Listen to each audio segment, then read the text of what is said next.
Hi, I'm Rob, and you're probably watching this video because you've read my article on sluice boxes titled, "What's the Sluice?" And anyway, we're in our backyard here, and what we're doing here is we're going to show you a system that's fairly new to me because it's just newer equipment, and we're just trying out something a little more ethical when it comes to mining and prospecting. There are too many times that we're out in the field, we like to bring our stuff home and we like to process it at home or further analyze it. And just to let you know that I make it a point to tell everybody I'm a prospector, I'm not a miner. And part of our jobs as prospectors is we look for our valuable minerals, and then we try to prove the property or the claim, and if it proves viable, then we try to sell it to a more economical mining company that has resources to be able to extract the minerals.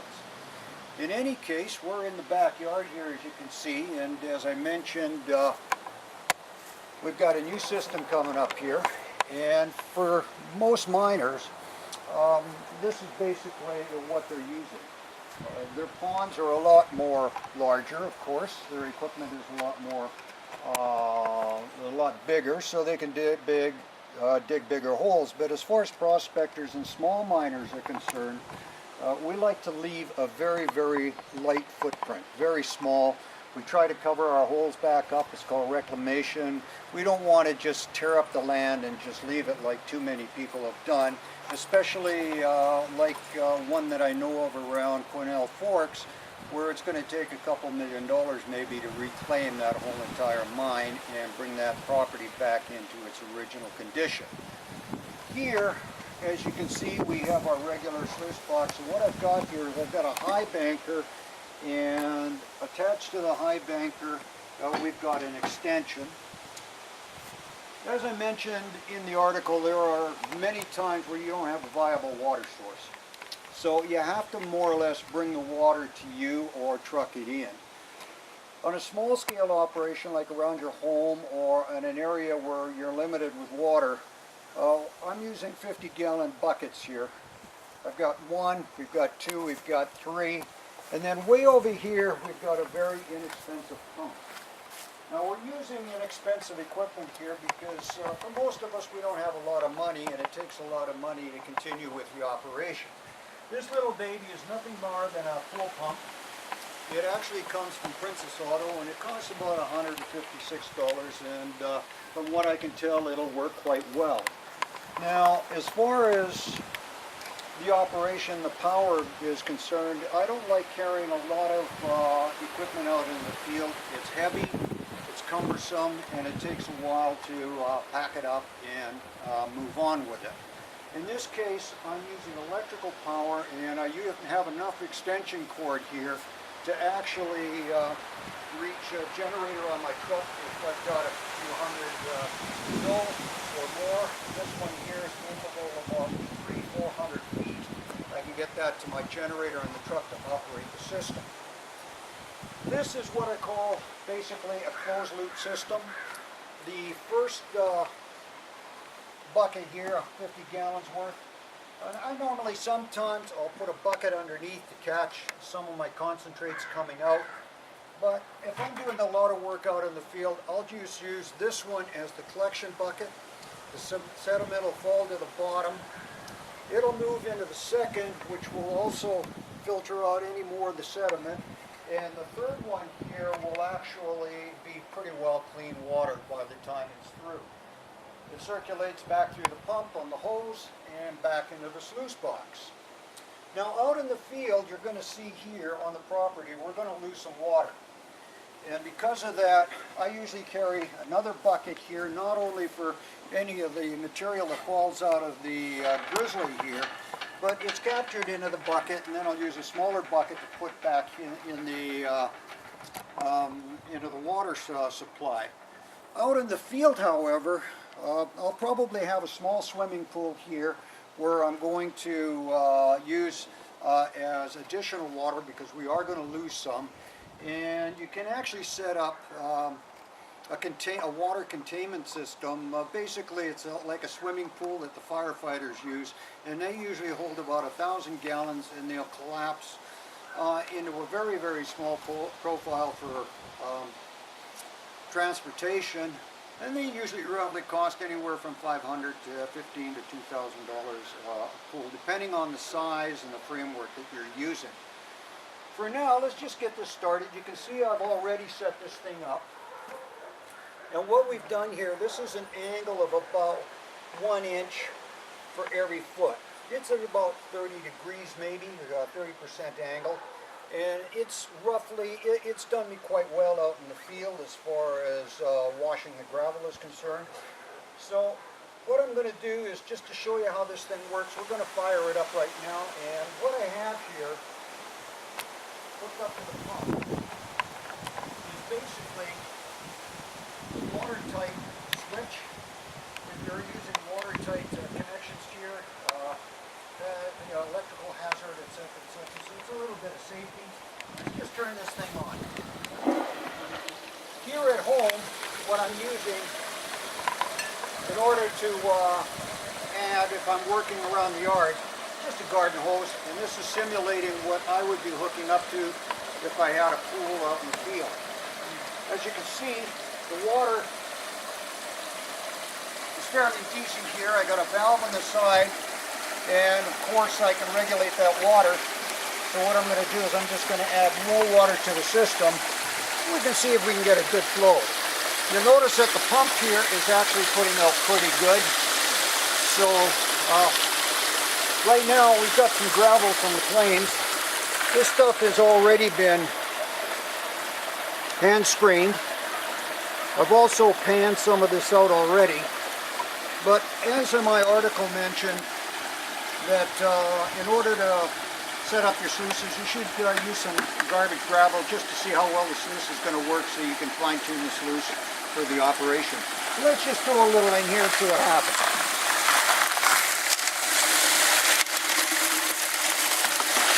So we're putting a little at a time in. And of course I have to draw my bucket, which is alright.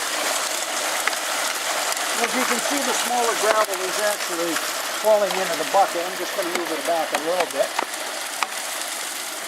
The larger material is being flushed out.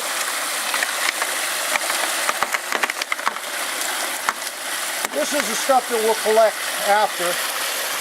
And even some of the smaller gravel, if you go through it with a fine-tooth comb, you can actually run it through a rock tumbler and got a little bit of a problem with the pump here. We just kind of ran out of water here.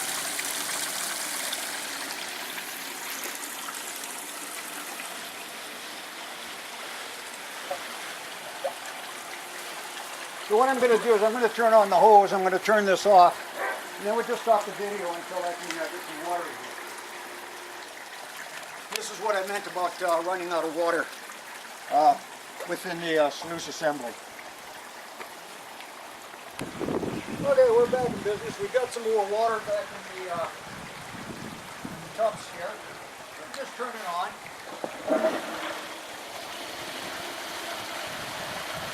Got our water flowing. That's more good to the front here.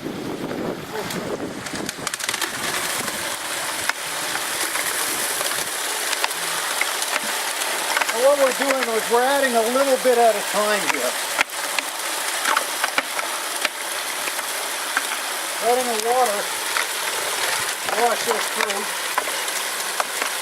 Coming up with quartz. Like this.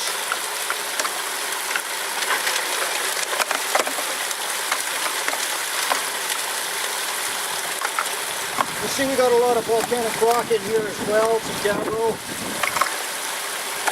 a little bit of dolomite, kind of greenish in color.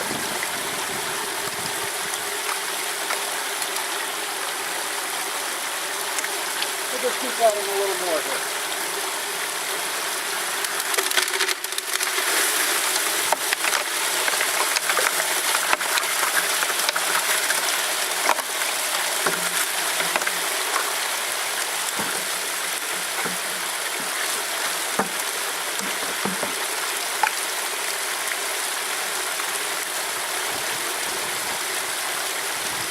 little more here just to break this up.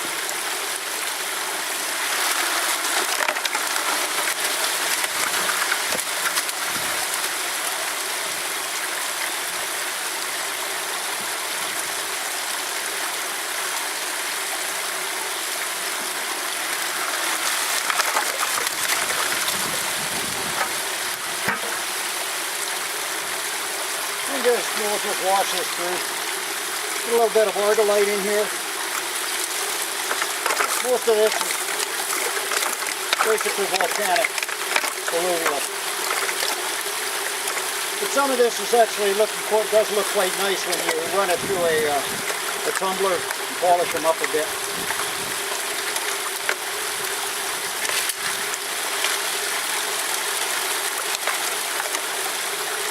As you can see here, a lot of material is starting to be collected.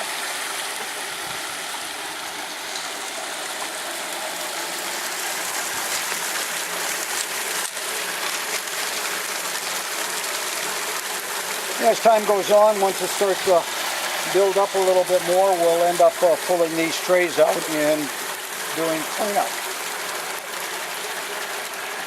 We got some more of that gravel here. We're just continuing adding a little bit more. We might increase the water flow from the pump. The pump is actually doing a real nice job breaking down a lot of this equipment.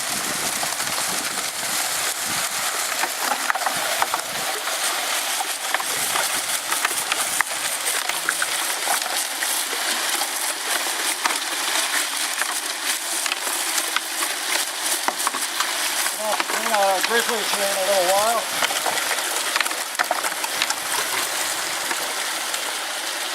Still don't see any real nuggets down here, and it looks like we're running out of water again, so we'll just have to add a little bit more water to the system. What I might do is just turn her off here. We'll turn the tap back on in a few seconds. Normally out in the field, what we'll do is we'll add a little bit of water from the, trickle it in from the holding tank. In essence, we should only go through about maybe 500 gallons in a day, if at all that. So let's just turn the hose on and we'll add some water to the system. We'll just turn the camera off for now and we'll just stop the video for now and we'll turn it back on in a few minutes. Okay, we got the buckets all filled back up again. Let's add some more water to her. Add some more water through the sluice itself and get the pump started. Here she goes. She's up and running. You see the water coming down through the sluice. It's kind of moving this material pretty nicely. The larger, lighter materials like these rocks are being pushed out of the way.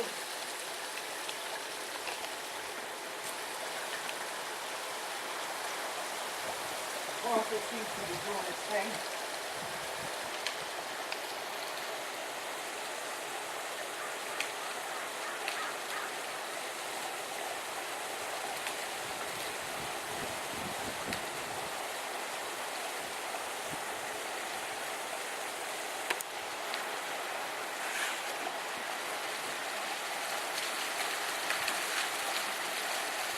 You see that gravel is just kind of being moved down here, the heavier stuff's coming through. Just add a little more wash to it.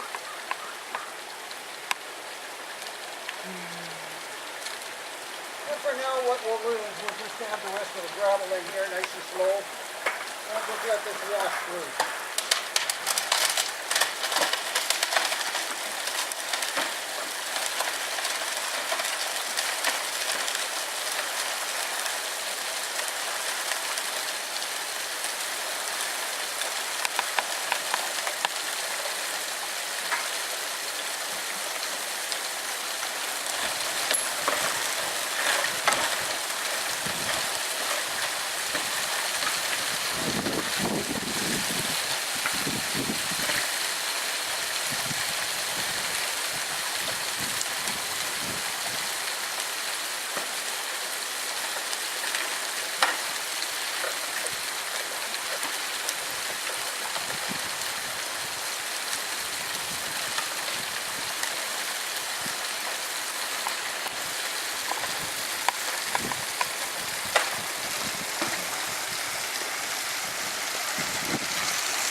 Now, in order to make the grizzly a little more effective, quick turnaround at this point in time. Raise the grizzly. So what I'm going to do is I'm going to turn the water source off here. I'm just going to top off a bit, and what we're going to do is we're going to raise the grizzly about a notch or two. A little more angle on the grizzly here.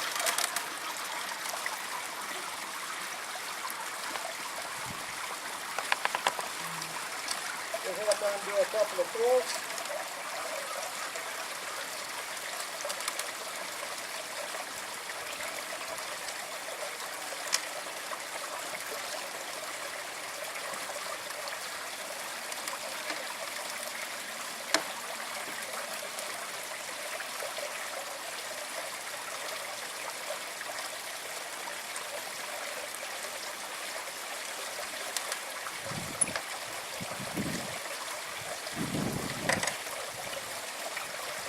Get the first one in done.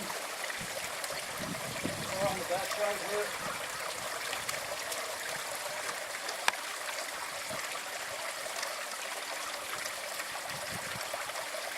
We'll raise this grizzly about 2 notches.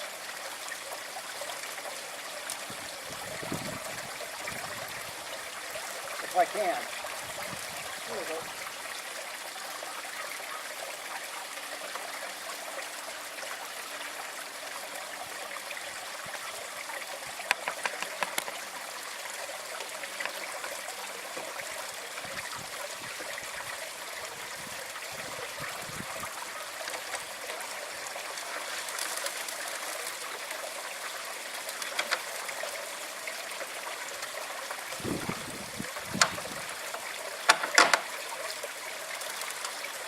Put this one into place.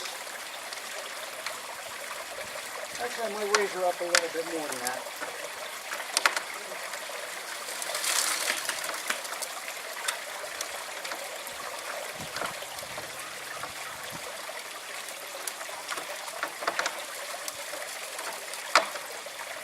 We'll raise her up about 3 notches. Put her on the floor.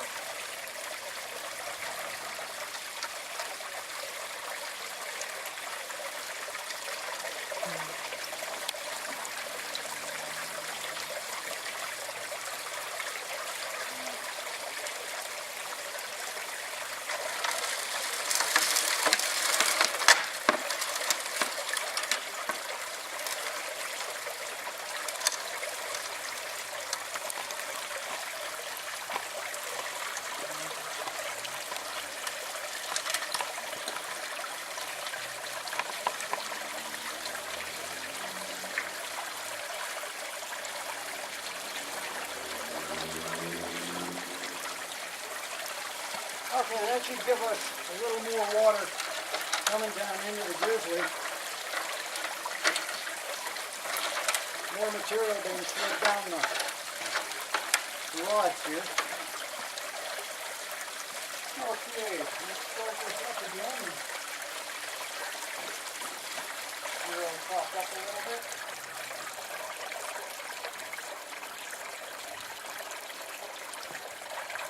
Fire up this pump.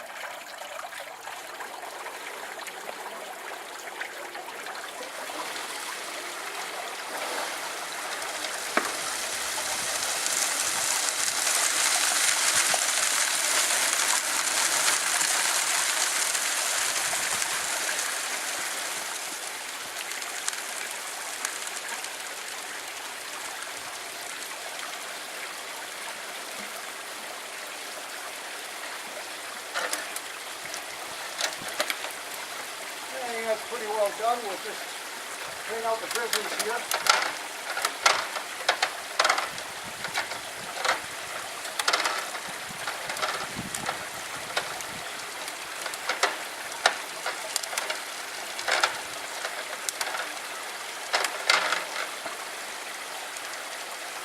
And we'll just let this kind of flow down.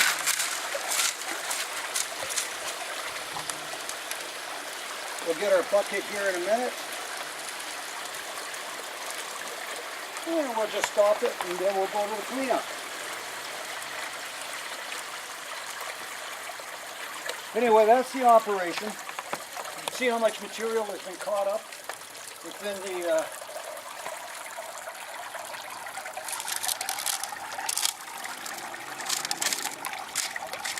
extension sluice, a high banker. We could have maybe lowered this, put a little bit of an extra angle to it. Wash some of that other material away. Most of this is volcanic, it's alluvial, probably glacial.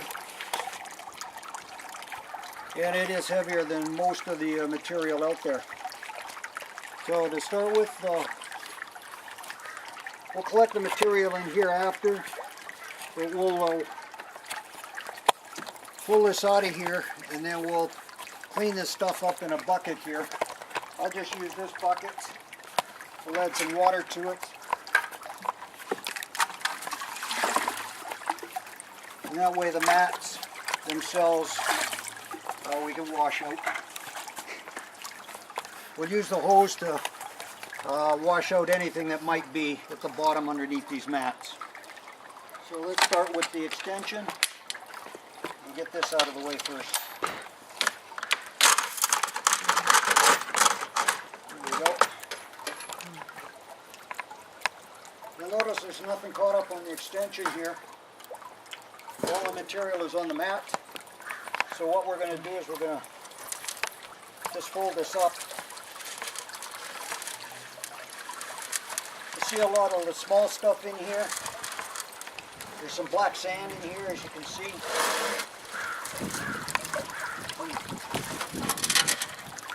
And what I'm going to do is I'm going to stick this in here.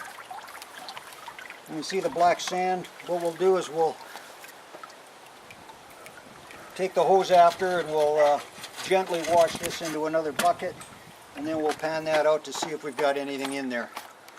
In the meantime, there's our unit. We'll just carefully wash this off.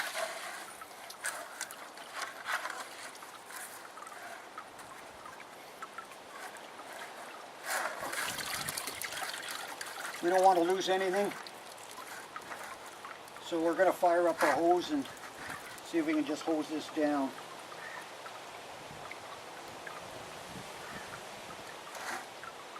We got some nice shiny stuff in here. Not sure what this is all about. It could be just filings from the sluice when it was made. It looks that way. Yeah, that's all it is. That's all it is just filings from the sluice.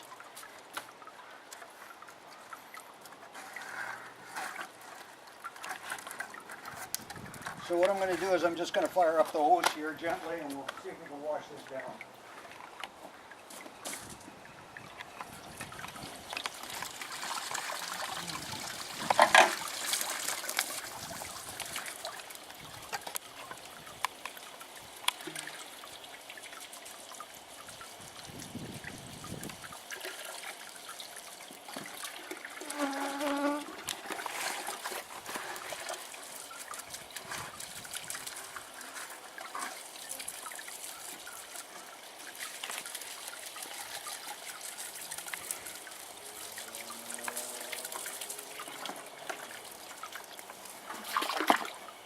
There's a lot of material caught up in here, so we'll just see if we can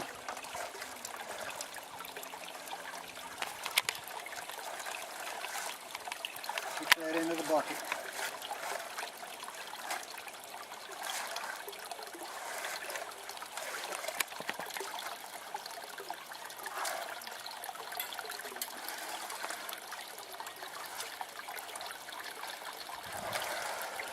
Now this is a little sloppy because my bucket isn't wide, or my bucket isn't wide enough to handle this particular mat. Normally I'd put it into the recovery bucket here and wash her out. Let it all settle.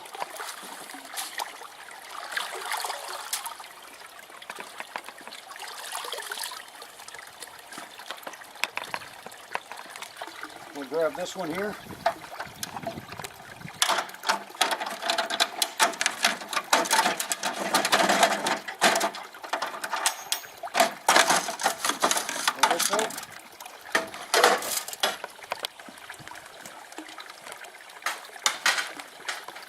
we'll do the same with this.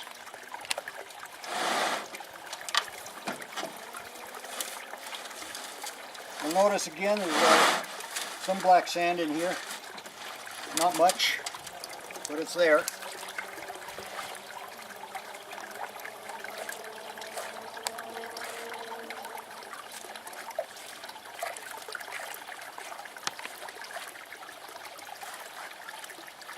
Clean up this miner's moss.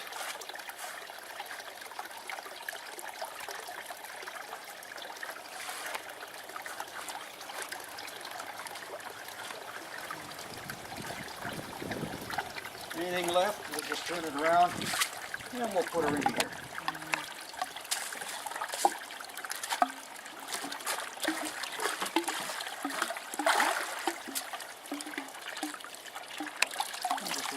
To one side. Next we'll pour off this water.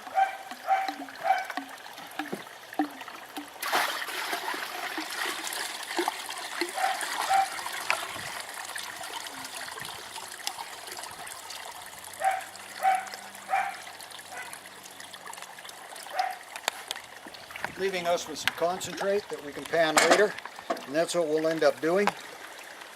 But for now, we'll take the other bucket here to wash it out and see if we can trap some of the smaller stuff.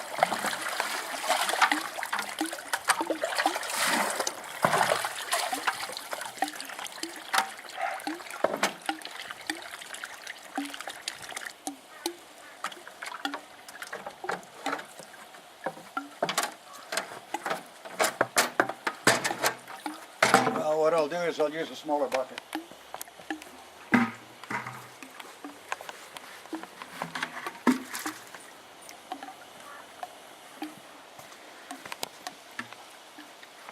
We'll get the hose.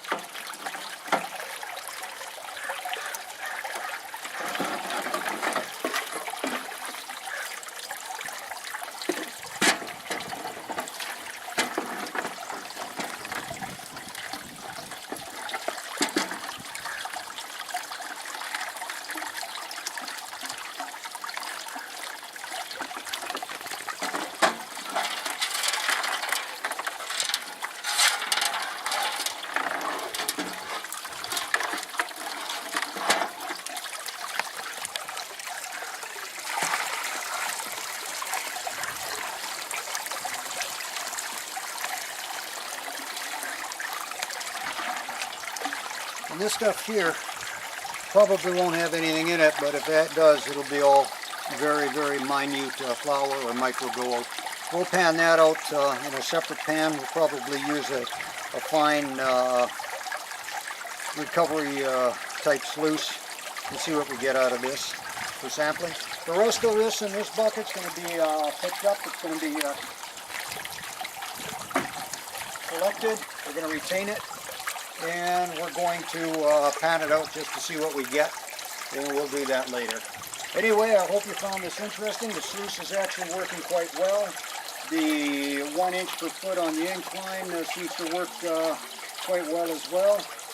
And now we'll just leave it like that, and we'll see how she works out in the field. Thank you for watching, and at the end of this video there'll be a small link, so if you're interested in some sluice boxes or to see what's available, even to see what kinds there are out there that are available to the public and to yourselves, we'll leave you with a link to where you can do that. Anyway, I'm Rob Boyko, Boyko Mineral Explorations. Until next time.